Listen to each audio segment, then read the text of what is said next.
Olá pessoal, tudo bem com vocês? Meu nome é Grace, eu sou fonoaudióloga e hoje eu vim aqui falar sobre autismo e o que tem de novo.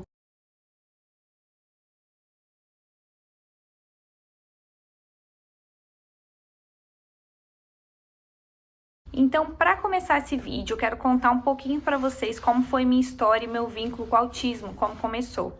Isso começou lá em 2014, quando eu comecei a trabalhar na APA e eu também comecei a atender autistas de forma privada, né?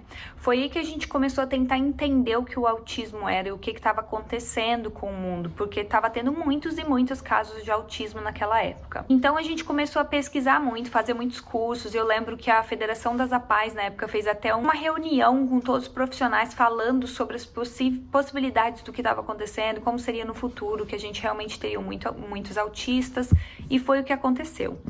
Então, eu quero trazer um pouco de informação de coisas de sucesso que aconteceram com pacientes que eu trabalhei, tá? Eu, como fonoaudióloga, juntamente com o psicólogo, juntamente com a família, a gente teve essa tríade de trabalhar juntos e veio a ter muito resultado. Então, eu vim trazer um pouquinho das ideias e dos novos estudos, o que eles estão falando sobre isso.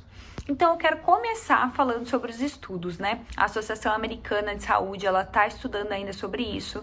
A gente não sabe de onde o autismo vem, isso todo mundo sabe. O autismo, ele não tem cura.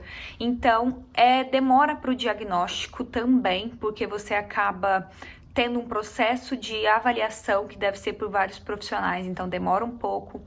Então, o que eles estão tentando fazer, o que tem de novo? Eles estão fazendo experimentos em crianças que aceitaram, né, participar desse trabalho aí, desse estudo, de 6 meses de idade, para tentar já descobrir o autismo, desde quanto antes, porque é tão importante, né?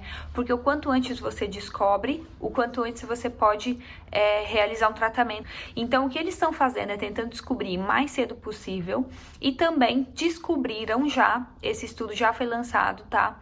Que foi em 2020, final de 2020, falando sobre a relação do sistema digestivo dos autistas, que é diferente das pessoas normais. Eles têm diferentes bactérias e micro-organismos e por isso, muitas vezes, é tudo inverso. Então, por isso eles são tão irritados, às vezes têm grandes sintomas de ansiedade. Então, eles já descobriram isso.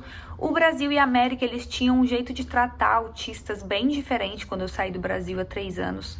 Eu lembro que eu vou contar um caso de um paciente.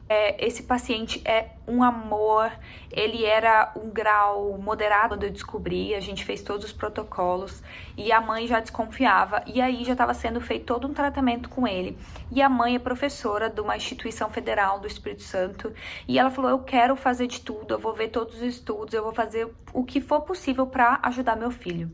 E ela fez, e ela foi atrás de várias coisas americanas, como era, o que era feito lá, quais eram os tratamentos, e ela descobriu o método Dear Floor Time. O que é o método Dear Floor Time?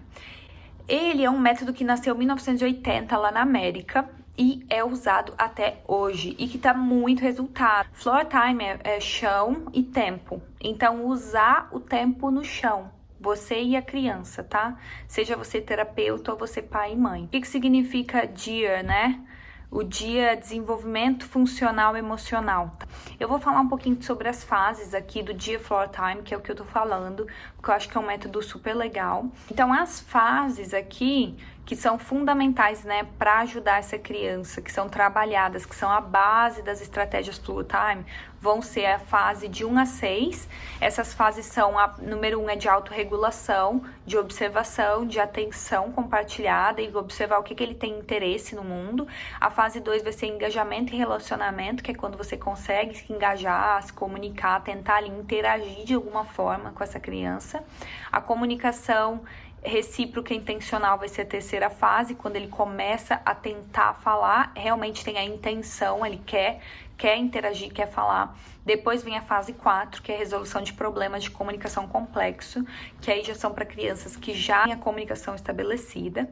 E aí depois vem a criação e elaboração de símbolos e ideias, que fica mais complexo. E depois a fase 6, que é mais complexa, que é a construção de pontes entre os símbolos e as ideias, que cada vez vai ficando mais complexo, exatamente para a criança conseguir desenvolver o que ela precisa, né, para conseguir ter uma boa interação lá fora.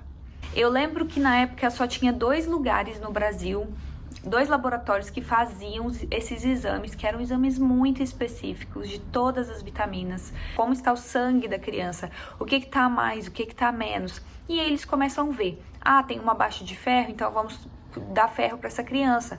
Tem uma baixa de hormônio? Vamos começar a dar hormônio. Não é um tratamento fácil, é um tratamento que às vezes é demorado, invasivo, né? Principalmente que você tem que dar muitas vitaminas, tem que mudar toda a alimentação da criança para tudo, gente. Não pode comer açúcar, não pode comer isso, não pode comer aquilo, não pode ter leite. São várias especificações, mas cada criança vai ser tratada de uma forma diferente. Então é bem importante que, se você hoje tem um filho que tá vendo que tem um diagnóstico de autismo, ou se você já tem esse diagnóstico, procure métodos, talvez em outros lugares, igual ela fez, procurar na América, na Austrália, o que eles usam, como são, o que eu posso fazer. Eles também descobriram nesse outro estudo que eles começaram a inserir bactérias no intestino dessa criança. Várias bactérias normais, de pessoas que estavam ali super saudáveis, nas crianças que tinham autismo. E descobriram que eles tinham uma melhora de sintomas de 80%, ou seja, muitas vezes os autistas, eles estão irritados, estão nervosos, eles gritam por vários motivos, porque eles estão sentindo algo. E a gente não sabia de onde vinha, o que fazer com isso. E foi aí que a gente começou a descobrir, graças a esses métodos, o que a gente poderia fazer e como ajudar. E graças a essa mãe ter procurado todo esse tratamento e estar comigo fazendo um trabalho em conjunto com a psicóloga, a psicopedagoga e a família, a gente conseguiu um grande avanço, tá? Nessa criança, ele foi para grau leve. Quem tem um filho autista sabe como é ter um filho autista grau moderado grave para grau leve. Gente, é algo muito bom. Hoje, essa criança tá conseguindo ler, tá conseguindo escrever, ele já tá conseguindo fazer tudo. Ele fala, ele conversa, e aí a gente começa a ver como vale a pena fazer tratamentos que às vezes demoram um pouco mais para dar resultado, mas que dão e que são maravilhosos. E existem vários tipos de tratamento. Cada criança vai reagir de uma forma. Então, se você tem um filho autista, você tem que começar a observar ele e ver como é melhor, como ele reage a isso. E aí você vai começar a descobrir o que você pode fazer em cima disso, tá? O que eu fiz? A gente demorou de 4 a 5 sessões para esse paciente, por exemplo, interagir comigo. E mesmo assim era uma interação muito, muito, muito rara, tá? Então, no começo eu comecei a achar coisas que ele gostava.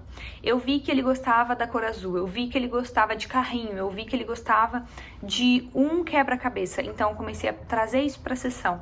Eu começava a levar isso e trabalhar isso com ele. Se você vê que ele tem atenção durante 10 segundos, 15, 20, 30 segundos ou 10 minutos, sobre alguma coisa que ele gosta específico, usa isso. Se é a bola, usa a bola. Às vezes era bolinha de sabão. Sabe essa bolinha de sabão? Era super baratinha, eu lembro que eu comprava isso no Brasil naquela R$1,99. E eu fazia a bolinha de sabão e ele olhava pra mim. E aí eu começava a trabalhar com ele pra ele olhar pra minha boca e ver como eu fazia. Como eu fazia isso, o que eu fazia para soprar. E ele ficava interessado por aquele movimento. O que você pode começar a fazer? Tentar jogar a bola e falar, agora é sua vez. Joga a bola, me dá a bola. E tenta interagir com menos palavras ou mais em silêncio, que é o caso deles. Eles gostam, né? Eles gostam do silêncio, eles não gostam de ficar ouvindo muito barulho. Isso incomoda, tá? Eles são muito sensíveis. Ajuda a criança, coloca ela num ambiente silencioso e todos os dias começa a tentar fazer uma atividade com ela. Pode ser de jogar a bola, você pode fazer também um quebra-cabeça que ele gosta, ou você pode mostrar um livro que ele gosta e deixa ele fazer o que ele sentir vontade. Muitas vezes essas crianças vão querer rasgar o livro, elas vão querer quebrar alguma coisa e você observa, espera. E aí depois você mostra para a criança o que fazer, você ajuda ela, você instrui ela.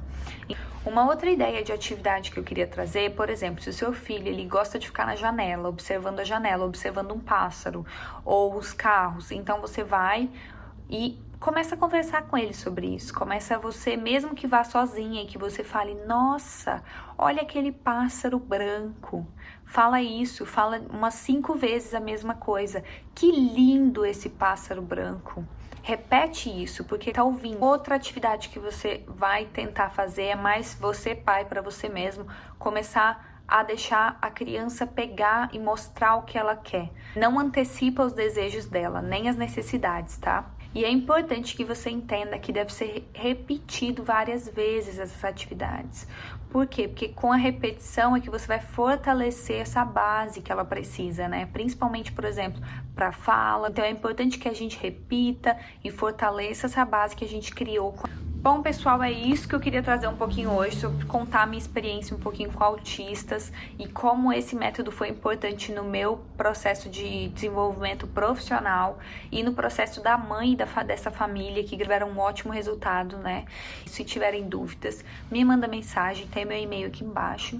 Espero que vocês gostem e um beijo. Tchau!